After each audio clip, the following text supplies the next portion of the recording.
Je vais vous présenter l'étape 3 et 4, la valorisation du site, la prospection en vue de la session et ensuite on fera un zoom sur le pôle culturel, le projet de pôle culturel. J'ai gardé cette slide parce qu'elle est importante. Effectivement, les cabinets Amelindea en juin 2024 ont fait cette étude. C'est une étude flash en fait qui avait pour objectif de montrer la flexibilité de ce bâtiment en le rendant à taille humaine, en divisant, en séparant chaque bâtiment. Donc ça c'est un bon point, mais aussi en subdivisant ce site en sous-ensembles allant de 300, 400, 500, 4000 mètres carrés. Ça montre en fait que la collectivité pourra répondre aux différents besoins des prospects. Et d'ailleurs, nous avons des prospects qui commencent à manifester leur intérêt pour des surfaces plus ou moins grandes. Et l'objectif, c'est, en attendant de démarrer ces travaux, c'est en temps masqué de commencer à recevoir ces prospects pour justement anticiper la phase de commercialisation. Alors, ce cabinet Amelindea connaissent très bien le site puisqu'en 2019, ce sont ces cabinets qui avaient fait l'étude de reconversion. Voilà. Donc on a plusieurs leviers pour commencer en temps masqué cette phase de commercialisation. Le premier, c'est bien entendu le sourcing, la réception des prospects, mais également travailler sur un showroom. Travailler sur un showroom, ça on l'a fait avec les membres du groupe citoyen, déjà sur le choix du site adapté. Donc là, on a eu plusieurs tergiversations, etc. Et puis finalement, on s'est accordé. On a eu un consensus sur une partie du bâtiment L, donc au sud du bâtiment L, en partie patrimoniale. Et donc, on accorderait en fait une surface d'environ 270 mètres carrés pour ce showroom. Ce showroom, c'est quoi? C'est une vitrine de la Manu, multifonction, qui permet déjà de recevoir les prospects. Ça serait également un espace mémoriel qui pourrait recevoir des expositions sur l'histoire de la Manu, mais également une salle de réunion, de l'événementiel, et puis un coin agréable aussi où on pourrait boire un café, discuter de la Manu et de Tonins en général. On a également d'autres cordes à notre arc, c'est également le volet communication, effectivement. Pour les investisseurs qui ne peuvent venir nous rejoindre au sein de ce showroom, nous avons également tout un plan de communication qui est en cours avec une série de vidéos. On a pas mal de vidéos et donc travailler sur le site internet pour justement faire du marketing territorial et donner envie de s'intéresser à cette manufacture. Mais effectivement, on a des prospects qui, pour l'instant, travaillent avec nous sur cette commercialisation. Donc là, on a travaillé avec un designer d'intérieur. Donc là, j'ai mis quelques visuels et le groupe citoyen. Et donc là, on voit ce que pourrait donner cet espace. Donc un espace exposition, cet espace de convivialité également. Voilà. Maintenant, je vais passer à la présentation du transfert du pôle culturel et du centre socio-culturel Le Point Commun à la Manoc. À la Manu, pardon. À la Manu. Parce qu'à la Manoc, on n'aurait pas assez de... Donc là, pareil, le choix du bâtiment, il a fait l'objet de grosses négociations, de bras de fer aussi. C'est vrai que, et puis finalement, là aussi, on est arrivé intelligemment à trouver un consensus. Donc ce transfert se ferait au sein du bâtiment C, qui est le trait d'union entre les deux blocs patrimoniaux. Donc là, on a dû répondre à diverses contraintes et obligations, et notamment les prescriptions de la DRAC. La DRAC, c'est la Direction régionale des affaires culturelles, qui est le service de l'État, qui est le principal cofinanceur de ce projet. Donc, on en a d'autres, bien entendu. On a la région, on pourra avoir le département.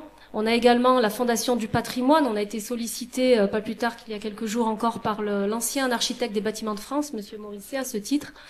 Et en tout cas, voilà, il y avait des contraintes, notamment avoir un bâtiment en rez-de-chaussée d'un seul tenant, etc.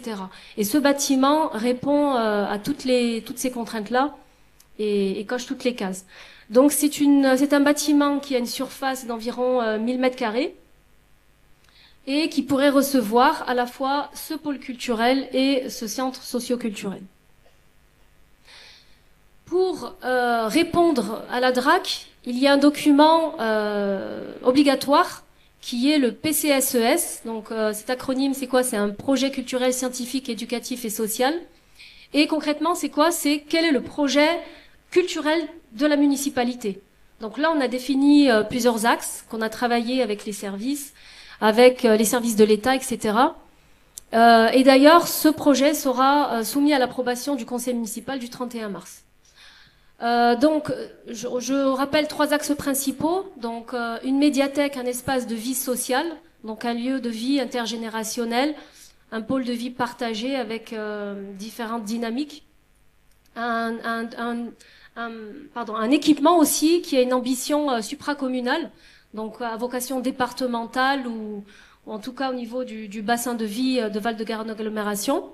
Donc ça c'est important puisqu'on travaille aussi avec la médiathèque départementale. Le deuxième axe, c'est un espace de découverte artistique, culturelle pour chacun et chacune.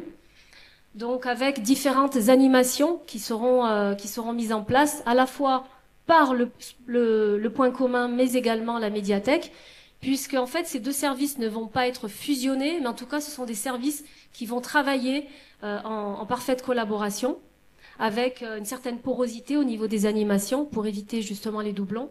Et enfin le troisième axe, une médiathèque, espace de partage des savoirs, donc un lieu éducatif, de formation, d'appropriation des savoirs, avec un espace numérique qui est média, qui pourra être à la portée de tous. Donc voilà, ces engrenages-là nous permettent de démontrer voilà tout le partenariat et toutes les connexions qu'il y a à faire entre tous les espaces. Donc là, vous avez le prémâchage du travail de l'architecte que nous allons lancer. On va lancer le marché de maîtrise d'œuvre dans quelques mois, dans quelques semaines. Et donc, toutes ces ventilations-là seront les différents espaces en fait qu'on va retrouver dans ce pôle culturel. Donc la place publique que vous voyez de couleur violette, eh bien, ce sera la médiathèque adulte, jeunesse, avec des différents espaces documentaires, l'espace conte, le coin des tout-petits, ados, etc. On aura le kiosque, donc ça c'est l'accueil, avec l'espace convivialité, café expo. C'est ce qu'on a actuellement d'ailleurs au point commun. Ils organisent en fait les cafés habitants, donc on aura ces cafés-là, mais avec des espaces totalement revisités et relookés.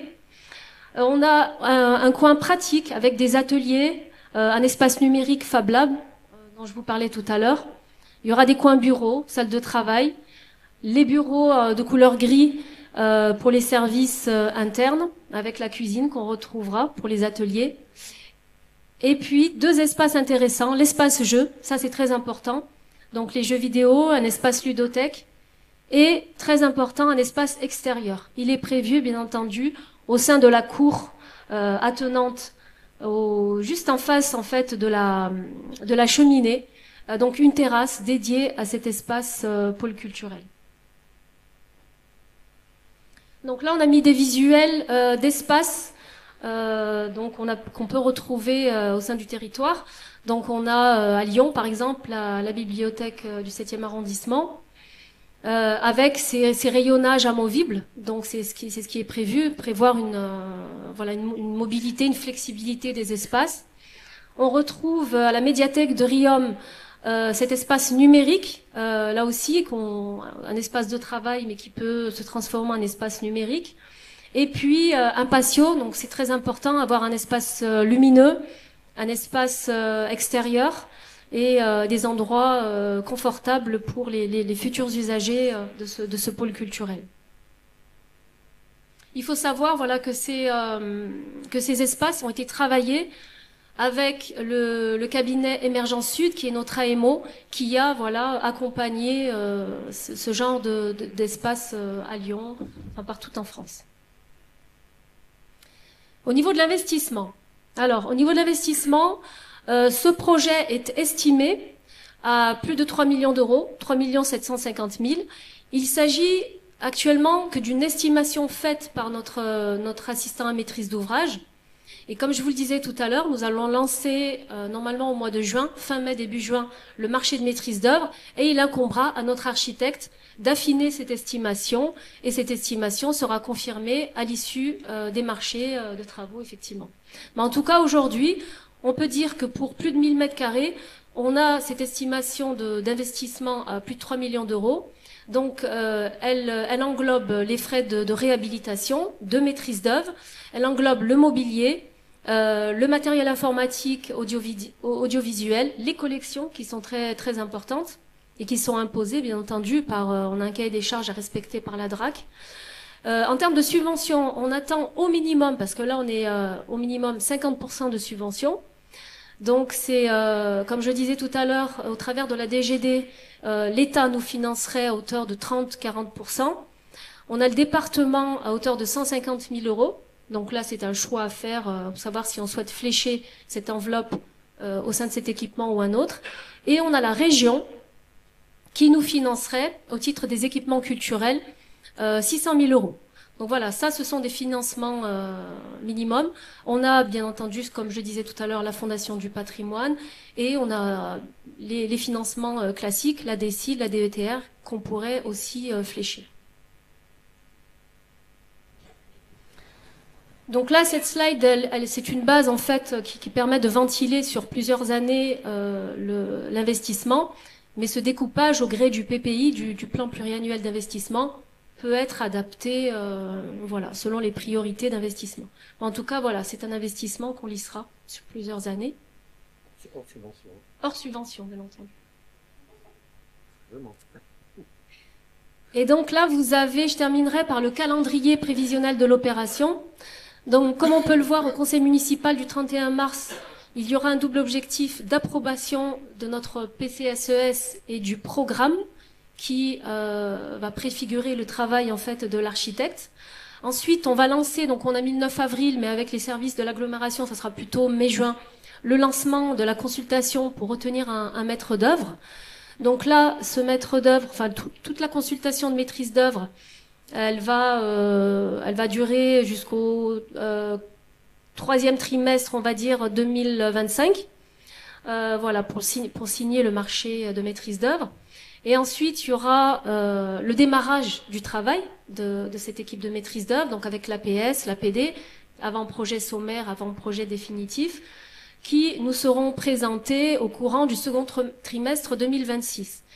Et on peut dire que les travaux, en tout cas le dépôt du permis, pourrait être déposé deuxième trimestre 2026.